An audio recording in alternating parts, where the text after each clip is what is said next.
Dear students, हम पढ़ रहे थे यूग्लिना के बारे में और आज हम पढ़ेंगे इसमें न्यूट्रिशन, ऑस्मोरेगुलेशन एंड रिप्रोडक्शन के बारे में।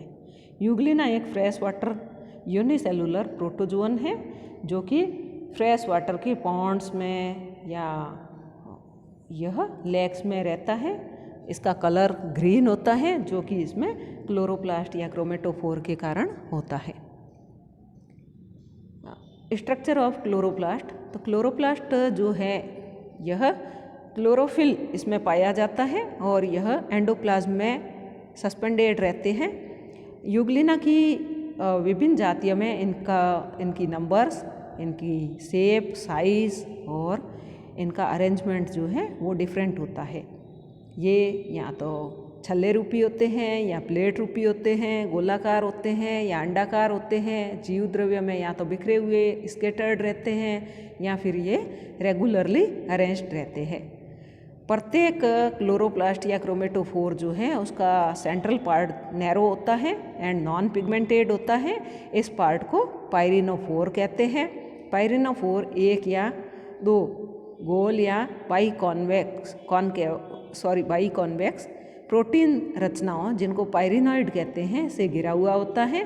पाइरिनॉइड एक खोल या दो एमी सर्कल स्ट्रक्चर से घिरा हुआ होता है और ये रचनाएं जो हैं एक स्टार्च लाइक कार्बोहाइड्रेट यानी पॉलीसेकेराइड की बनी होती हैं जिसको पैरामाइलम कहते हैं। पैरामाइलम कणों के रूप में जीव द्रव्य में भी पाया जाता है। यूग्लिना में भोजन को अंतर्ग्रहण करने के लिए एक से अधिक विधियां होती हैं, मेथड्स होती हैं, इसलिए इसको मिक्सोट्रॉपिक एनिमल भी कहते हैं। तो फर्स्ट टाइप का न्यूट्रिशन इसमें जो है वो है ऑटोट्रॉपिक न्यूट्रिशन। यूग्लिना में ओलोफाइटिक या एट्रोफाइटिक प्रकार का पोषण नहीं होता है क्योंकि इसमें उपस्थित साइटोस्टॉम और साइटोफेरिंक्स जो हैं वो फीडिंग में कोई रोल नहीं निभाते हैं और इसका काम केवल एक्सक्रीशन का होता है। दूसरे शब्दों में इस विधि में जंतु समान या होलोजोइक प्रकार का पोषण नहीं पाया जाता है। यहाँ पर क्लोरोप्लास्ट की स्ट्रक्चर दिखाई गई है। यह 1 नंबर का क्वेश्चन आपके पूछा जाता है। इसका डायग्राम, इसका केंद्रीय भाग जो है वो एक संक्रांत नलिकाकार है जो कि नॉन पिगमेंटेड है। इसको पाइरिनोफोर कहते हैं। इसके बाहर की तरफ प्रोटीन युक्त संरचनाएं उपस्थित हैं जिसको पाइरिनॉइड कहते हैं। पाइरिनोफोर के दोनों सिरे जो है वो फूले हुए हैं, पिगमेंटेड है जिसको क्रोमेटोफोर कहते हैं और पाइरिनॉइड के बाहर की तरफ जो है पैरामाइलम हेमी सर्कल्स के रूप में उपस्थित है। यूग्लिना की प्रमुख पोषण विधि जो है वो ऑटोट्रॉपिक प्रकार की होती है अर्थात ओलोफाइटिक प्रकार की होती है। अन्य हरे पादपों के समान यूग्लिना में क्लोरोप्लास्ट में उपस्थित क्लोरोफिल की सहायता से यह फोटोसिंथेसिस के द्वारा अपना भोजन खुद बनाता है। यूग्लिना के क्लोरोप्लास्ट अर्थात इसके क्लोरोफिल में इसके क्लोरोप्लास्ट या हरितलवक में क्लोरोफिल ए और बी दोनों के साथ में कुछ मात्रा में बीटा कैरोटीन भी होता है। सूर्य के प्रकाश में जंतु की क्लोरोफिल प्रकाश संश्लेषण के द्वारा कार्बन डाइऑक्साइड को विघटित करके कार्बन और ऑक्सीजन बनाती है। ऑक्सीजन मुक्त होती है और कार्बन जल के घटकों के साथ में मिलकर के पैरामाइलम का निर्माण करती है जो कि स्टार्च लाइक कार्बोहाइड्रेट है या पॉलीसेकेराइड है। स्टार्च के विपरीत यह आयोडीन के साथ में क्रिया करके नीला रंग नहीं देता है। पैरामाइलम कोशिका द्रव्य में कणिकाओं के रूप में या पाइरिनॉइड बॉडी के रूप में रिजर्व फूड होता है। पाइरिनॉइड बॉडीज का निर्माण किन्हीं प्रोटीन पदार्थों के चारों ओर पैरामाइलम के जमा होने पर होता है। तो यहाँ पर फर्स्ट टाइप का जो न्यूट्रिशन मेथड थे ऑटोट्रॉपिक प्रकार की, इसमें इसके क्लोरोप्लास्ट में उपस्थित क्लोरोफिल जो हैं जिसमें कि क्लोरोफिल ए, बी और इसके साथ में बीटा कैरोटीन भी होते हैं जो कि सूर्य के प्रकाश की उपस्थिति में कार्बन डाइऑक्साइड का विघटन होता है, ऑक्सीजन निकलती है और कार्बन जल के साथ में मिलकर के इसमें पैरामाइलम का या पाइरिनॉइड बॉडीज़ का निर्माण करती है जो कि स्टोर्ड फूड मटेरियल है। सेकंड टाइप का इसमें पोषण जो है वो है सैप्रोफाइटिक प्रकार का या मर्तोपजीवी प्रकार का। अगर यूग्लिना को सूर्य के प्रकाश से दूर यानी कि इसको अंधेरे कक्ष में रखें तो भी इसमें लगातार पोषण होता रहता है जंतु की सारी क्रियाएं चलती रहती है, तो इसका मतलब है कि अंधेरे में भी यह अपना भोजन बनाता है। और भोजन प्राप्त करने की विधि जो है वो है मर्तोपजीवी या सैप्रोफाइटिक प्रकार का न्यूट्रिशन। यह अपने पेलिकल की सहायता से डिकेइंग ऑर्गेनिक मैटर को घुलित अवस्था में अवशोषित करता रहता है, और जब इसको अंधेरे से वापस प्रकाश में लाया जाता है तो इसके क्लोरोप्लास्ट का पुनः विकास हो जाता है या पुनः विकसित हो जाता है।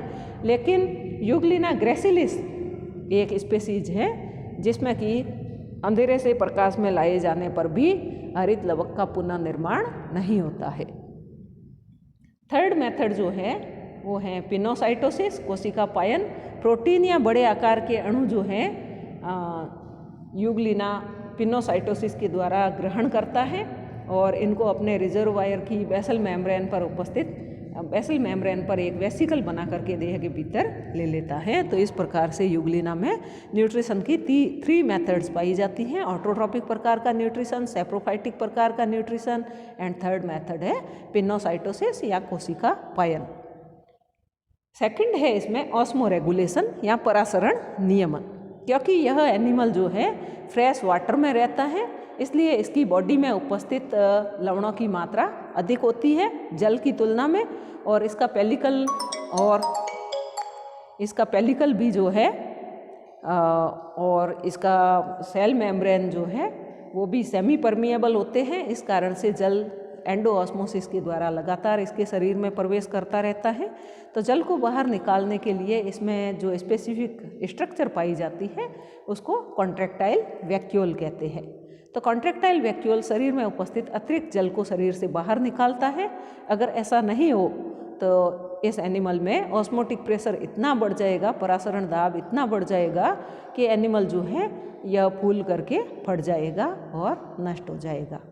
तो कॉन्ट्रैक्टाइल वैक्यूल का निर्माण इसके रिजर्वायर या इसके आशय के पास में छोटी छोटी पुट्टिकाओं के रूप में होता है, और ये पुट्टिकाएं मिलकर के एक बड़े आकार की वेसिकल बनाती है जिसको कॉन्ट्रैक्टाइल वैक्यूल कहते हैं या कॉन्ट्रैक्टाइल वेसिकल कहते हैं।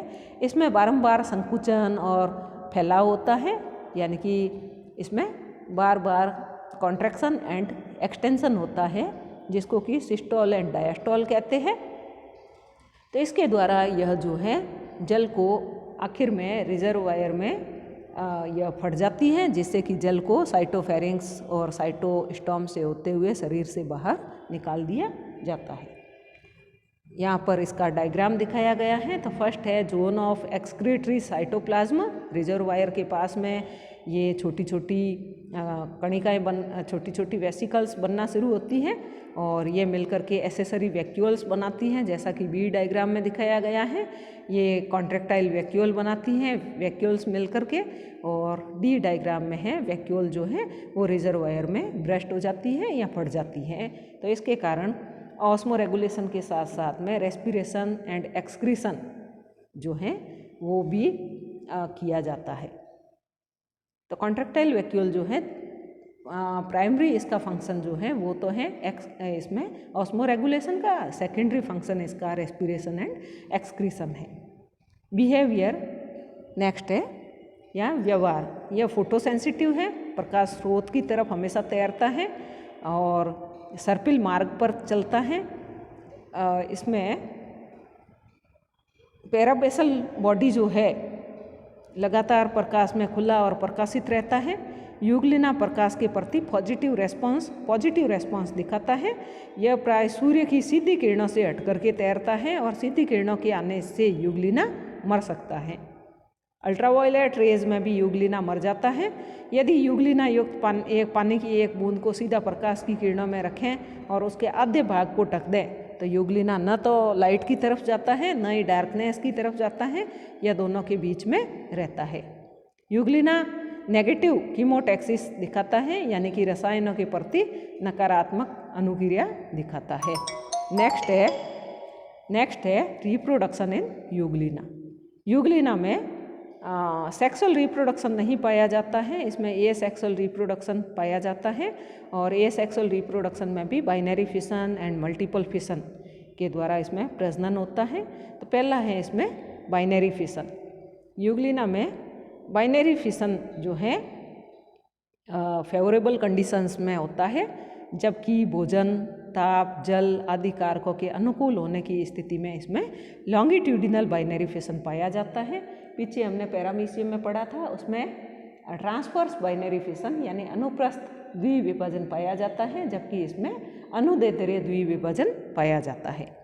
क्रिया के आरंभ में जंतु के केंद्रक में माइटोसिस होता है। समसूत्री विभाजन की सारी 4 अवस्थाएं क्रमबद्ध रूप से होती हैं। न्यूक्लियर मेम्ब्रेन जो है वो डिसएपियर नहीं होती है। प्रोफेज अवस्था में केंद्रक के भीतर स्थित सारी की सारी जो न्यूक्लियाई है ये मिलकर के एक केंद्रकीय पिंड बना लेती है और प्रत्येक गुणसूत्र लंबाई में विभाजित हो जाता है और क्रोमेटिड्स जो हैं वो अलग हो जाते हैं। मेटाफेज में पेयर्ड जो हाफ क्रोमोजोम से एक लॉन्गिट्यूडिनल एक तल पर व्यवस्थित हो जाते हैं, किंतु विभाजन क्रिया में स्पिंडल का फॉर्मेशन नहीं होता है। एनाफेज अवस्था में अर्ध गुणसूत्र सेपरेट हो जाते हैं और अपने अपने ध्रुव की तरफ गति करना शुरू कर देते हैं और यह गति जो है रिपल्सन के कारण होती है।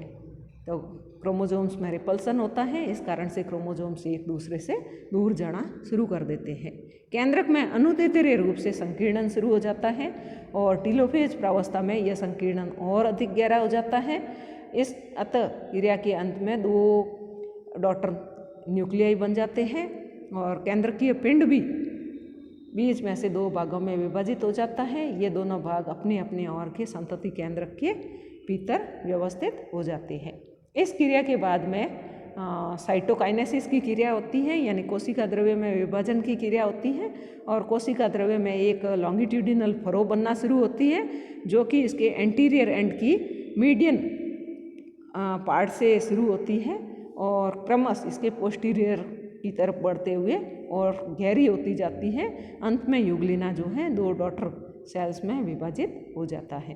पेरेंट यूग्लिना के कोशिकांग जैसे इसका रिजर्वायर, इसकी साइटोफेरिंक्स, साइटोस्टोम, इसका स्टिग्मा और कॉन्ट्रैक्टाइल वैक्यूल्स का एक नया सेट बन जाता है और प्रत्येक डॉटर यूग्लिना जो है एक एक समुच्चय प्राप्त करते हैं। कसाब बेसल बॉडीज से उत्पन्न होता है और ये आधारीय काय जो है बेसल बॉडीज जो हैं कोशिका विभाजन से पूर्व ही पुरानी बेसल बॉडीज के क्षेत्र में विभक्त होने पर प्रकट हो जाती है। सेकंड टाइप है मल्टीपल फिशन। यह अनफेवरेबल कंडीशंस में होती है।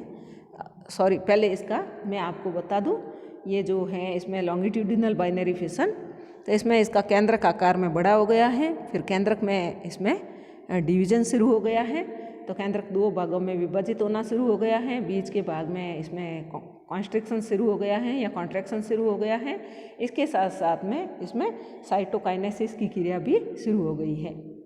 नेक्स्ट डायग्राम में 2 न्यूक्लियस बन गए हैं और बीच में जो है फरो और अधिक गहरा हो गया है और लास्ट के डायग्राम में 2 डॉटर इंडिविजुअल्स बन गए हैं।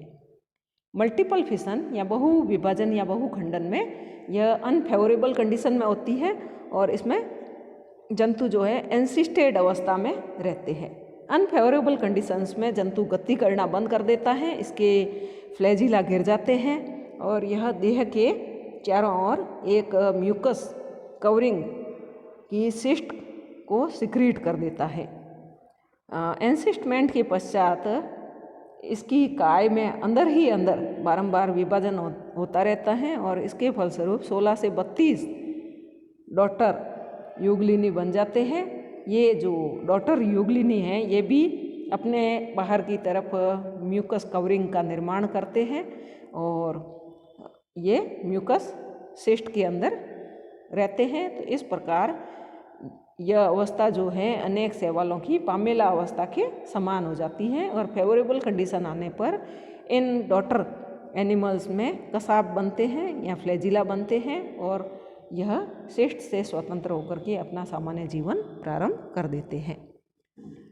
नेक्स्ट में जो डायग्राम दिखाया गया है मल्टीपल फिशन एंड एंसिस्टमेंट में, फर्स्ट है एंसिस्टेड एनिमल, सेकंड है एंसिस्टेड एनिमल में फिशन हो रहा है और सी जो है वो है पामेला स्टेज।